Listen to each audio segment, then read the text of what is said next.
3. The Lauriston Gardens Mystery. I confess that I was considerably startled by this fresh proof of the practical nature of my companion's theories.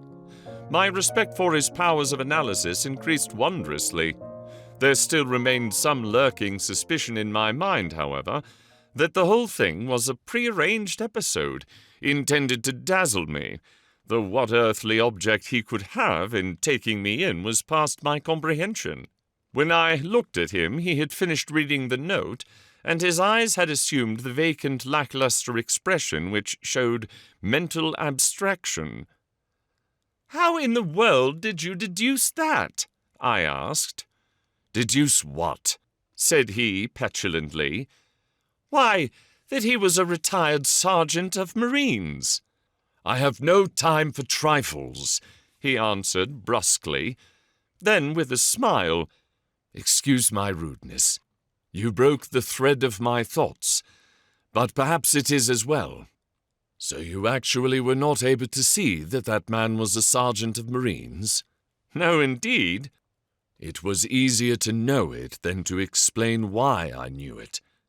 If you were asked to prove that 2 and 2 made 4, you might find some difficulty, and yet you are quite sure of the fact. Even across the street I could see a great blue anchor tattooed on the back of the fellow's hand. That smacked of the sea. He had a military carriage, however, and regulation side whiskers. There we have the Marine. He was a man with some amount of self-importance and a certain air of command. You must have observed the way in which he held his head and swung his cane. A steady, respectable, middle-aged man, too, on the face of him. All facts which led me to believe that he had been a sergeant." "Wonderful!" I ejaculated. "Commonplace," said Holmes, though I thought from his expression that he was pleased at my evident surprise and admiration. "I said just now that there were no criminals. It appears that I am wrong. Look at this." He threw me over the note which the commissionaire had brought. "Why," I cried as I cast my eye over it, "this is terrible."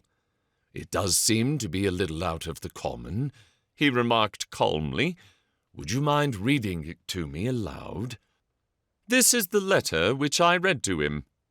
"My dear Mr. Sherlock Holmes, there has been a bad business during the night at 3 Lauriston Gardens off the Brixton Road. Our man on the beat saw a light there about 2 in the morning, and as the house was an empty one, suspected that something was amiss. He found the door open, and in the front room, which is bare of furniture, discovered the body of a gentleman well dressed, and having cards in his pocket bearing the name of Enoch Drebber, Cleveland, Ohio, USA. There had been no robbery, nor is there any evidence as to how the man met his death. There are marks of blood in the room, but there is no wound upon his person. We're at a loss as to how he came into an empty house. Indeed, the whole affair is a puzzler. If you can come round to the house any time before 12, you will find me there. I have left everything in statu quo until I hear from you. If you are unable to come, I shall give you fuller details, and would esteem it a great kindness if you would favour me with your opinion. Yours faithfully, Tobias Gregson." "Gregson is the smartest of the Scotland Yarders," my friend remarked. "He and Lestrade are the pick of the bad lot. They are both quick and energetic, but conventional. Shockingly so. They have their knives into one another, too. They are as jealous as a pair of professional beauties. There will be some fun over this case if they are both put upon the scent." I was amazed at the calm way in which he rippled on. "Surely there is not a moment to be lost," I cried. "Shall I go and order you a cab?" "I am not sure whether I shall go. I am the most incurably lazy devil that ever stood in shoe leather. That is, when the fit is on me, for I can be spry enough at times." "Why, it is just such a chance as you have been longing for." "My dear fellow, what does it matter to me? Supposing I unravel the whole matter, you may be sure that Gregson, Lestrade and Company will pocket all the credit. That comes of being an unofficial personage." "But he begs you to help him." "Yes, he knows that I am his superior, and acknowledges it to me.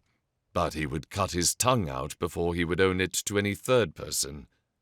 However, we may as well go and have a look. I shall work it out on my own hook. I may have a laugh at them, if nothing else. Come on."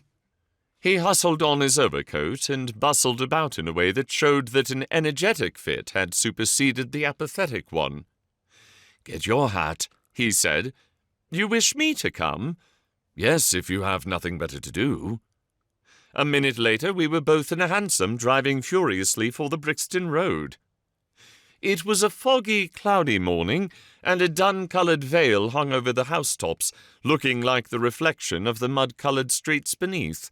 My companion was in the best of spirits and prattled away about Cremona fiddles and the differences between a Stradivarius and an Amati. As for myself, I was silent, for the dull weather and the melancholy business upon which we were engaged depressed my spirits. "You don't seem to give much thought to the matter in hand," I said at last, interrupting Holmes's musical disquisition. "No data yet," he answered. "It is a capital mistake to theorize before you have all the evidence. It biases the judgment." "You will have your data soon," I remarked, pointing with my finger. "This is the Brixton Road, and that is the house, if I am not very much mistaken." "So it is. Stop, driver, stop."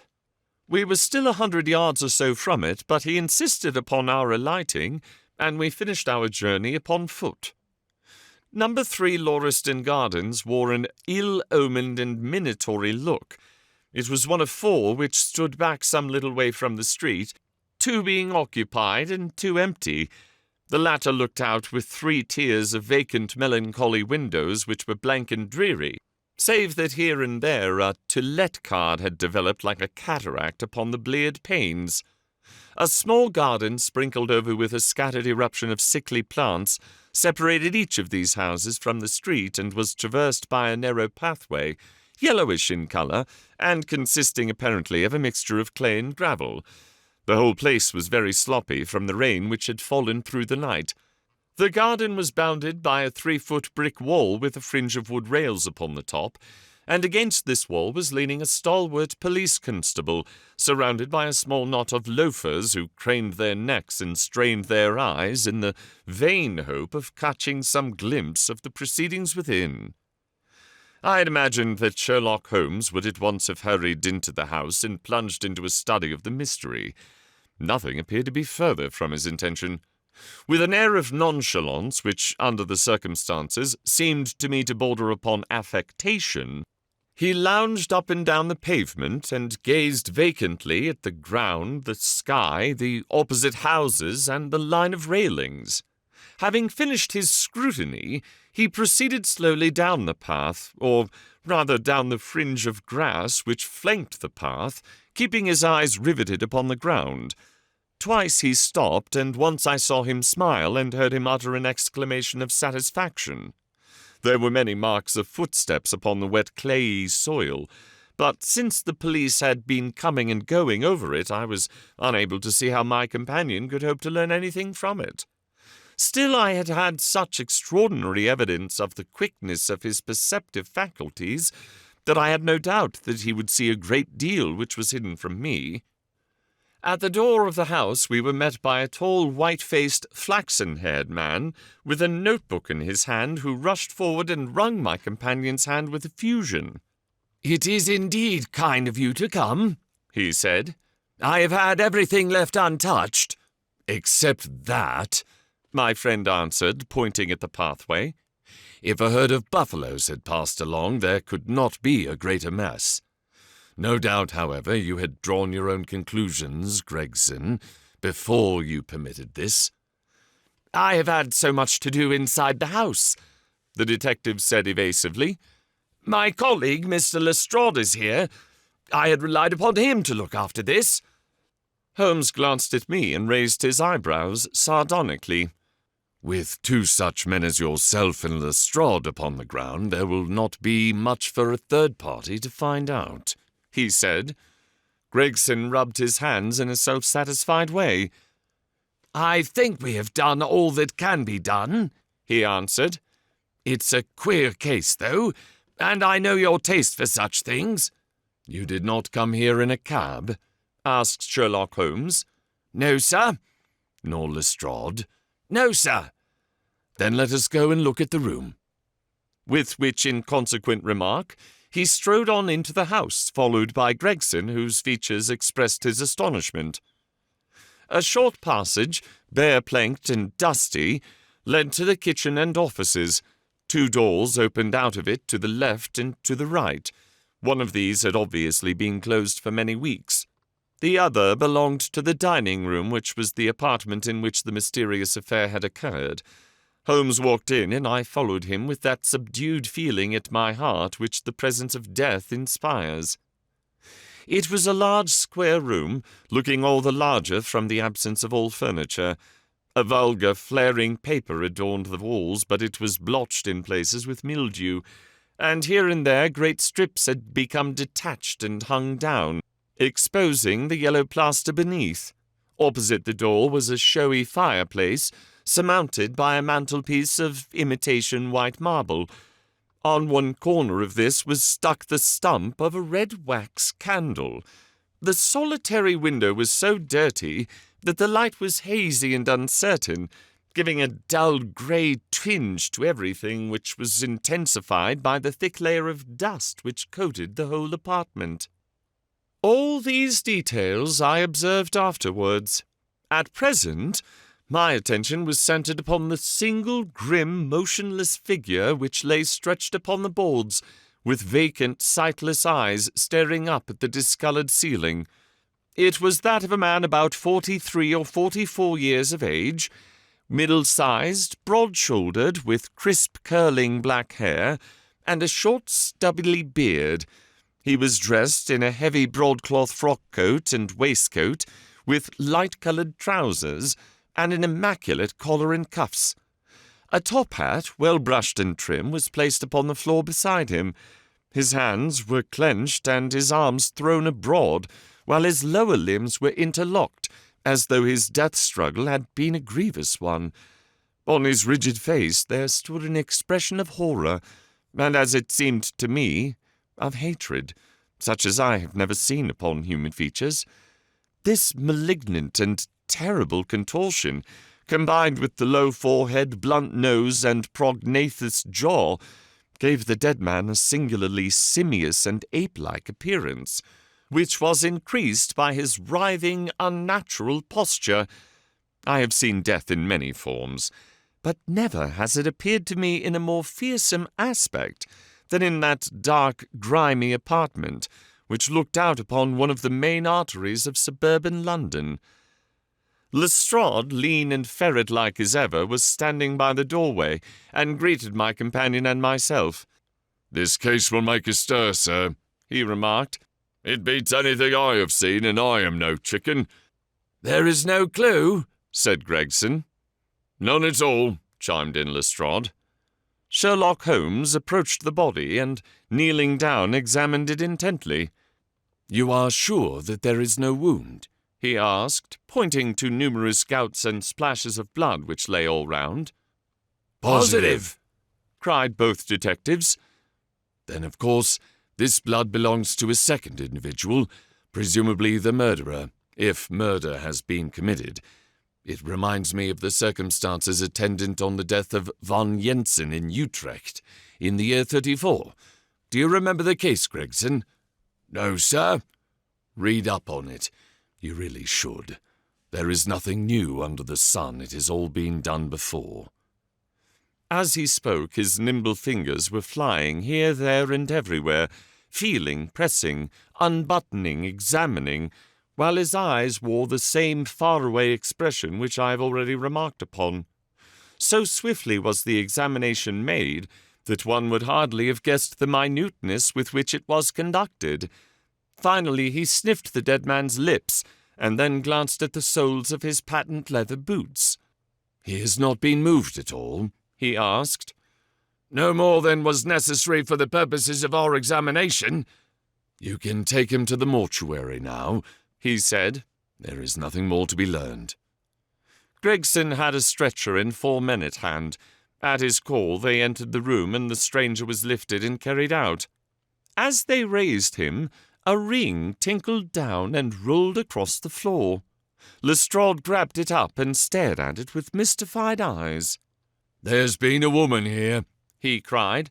"It's a woman's wedding ring."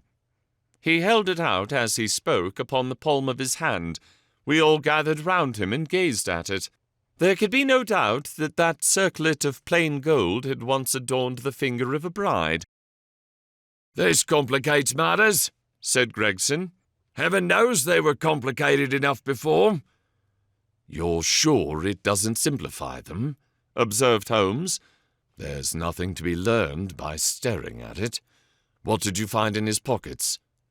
"We have it all here," said Gregson, pointing to a litter of objects upon one of the bottom steps of the stairs. "Gold watch, number 97163 by Baroud of London. Gold Albert chain, very heavy and solid. Gold ring with Masonic device. Gold pin, bulldog's head with rubies as eyes. Russian leather card case with the cards of Enoch Drebber of Cleveland corresponding with the EJD upon the linen. No purse, but loose money to the extent of £7.13. Pocket edition of Boccaccio's Decameron with the name of Joseph Strangerson upon the flyleaf. 2 letters, one addressed to E.J. Drebber and one to Joseph Strangerson." "At what address?" "American Exchange, Strand, to be left till called for. They are both from the Guyan Steamship Company and refer to the sailing of their boats from Liverpool. It is clear that this unfortunate man was about to return to New York." "Have you made any inquiries as to this man Strangerson?" "I did at once, sir," said Gregson. "I've had advertisements sent to all the newspapers, and one of my men has gone to the American Exchange, but he has not returned yet." "Have you sent to Cleveland?" "We telegraphed this morning." "How did you word your inquiries?" "We simply detailed the circumstances and said that we should be glad of any information which could help us." "You did not ask for any particulars on any point which appeared to you to be crucial?" "I asked about Strangerson." "Nothing else? Is there no circumstance on which this whole case appears to hinge? Will you not telegraph again?"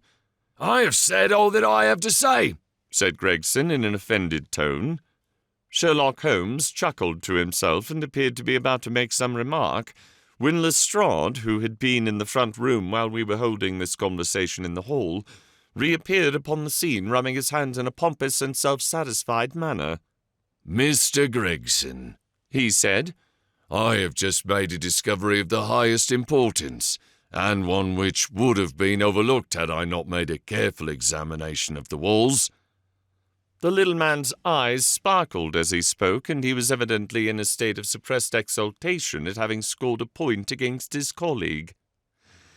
"Come here," he said, bustling back into the room, the atmosphere of which felt clearer since the removal of its ghastly inmate. "Now, stand there." He struck a match on his boot and held it up against the wall. "Look at that," he said triumphantly. I have remarked that the paper had fallen away in parts. In this particular corner of the room, a large piece had peeled off, leaving a yellow square of coarse plastering. Across this bare space there was scrawled in blood-red letters a single word, RACHE.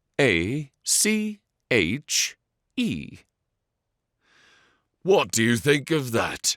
cried the detective, with the air of a showman exhibiting his show. "This was overlooked because it was in the darkest corner of the room, and no one thought of looking there. The murderer has written it with his or her own blood. See this smear where it has trickled down the wall? That disposes of the idea of suicide, anyhow. Why was that corner chosen to write on? I will tell you. See that candle on the mantelpiece? It was lit at the time, and if it was lit, this corner would be the brightest instead of the darkest portion of the wall." "And what does it mean now that you have found it?" asked Gregson in a depreciatory tone. Mean? Why, it means that the writer was going to put the female name Rachel, but was disturbed before he or she had time to finish. You mark my words, when this case comes to be cleared up, you will find that a woman named Rachel has something to do with it. It's all very well for you to laugh, Mr. Sherlock Holmes. You may be very smart and clever, but the old hound is the best when all is said and done." "I really beg your pardon," said my companion, who had ruffled the little man's temper by bursting into an explosion of laughter. "You certainly have the credit of being the first of us to find this out. And as you say, it bears every mark of having been written by the other participant in last night's mystery. I have not had time to examine the room yet, but with your permission I shall do so now." As he spoke, he whipped up a tape measure and a large round magnifying glass from his pocket. With these two implements, he trotted noiselessly about the room, sometimes stopping, occasionally kneeling, and once lying flat upon his face.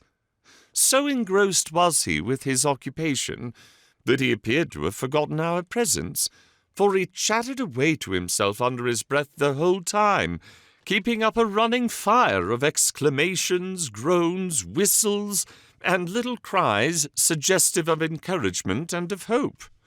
As I watched him, I was irresistibly reminded of a pure-blooded, well-trained foxhound as it dashes backwards and forwards through the covert, whining in its eagerness until it comes across the lost scent. For 20 minutes or more he continued his researches, measuring with the most exact care the distance between marks which were entirely invisible to me, and occasionally applying his tape to the walls in an equally incomprehensible manner. In one place he gathered up very carefully a little pile of grey dust from the floor, and packed it away in an envelope. Finally he examined with his glass the word upon the wall, going over every letter of it with the most minute exactness. This done, he appeared to be satisfied, for he replaced his tape and his glass in his pocket. "They say that genius is an infinite capacity for taking pains," he remarked with a smile. "It's a very bad definition, but it does apply to detective work." Gregson and Lestrade had watched the manoeuvres of their amateur companion with considerable curiosity and some contempt.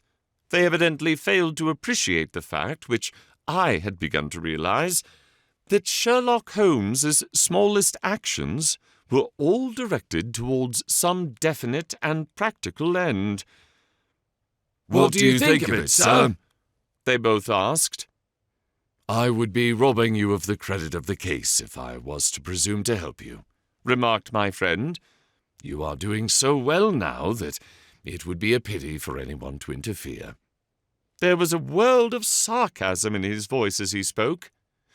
"If you will let me know how your investigations go," he continued, "I shall be happy to give you any help I can.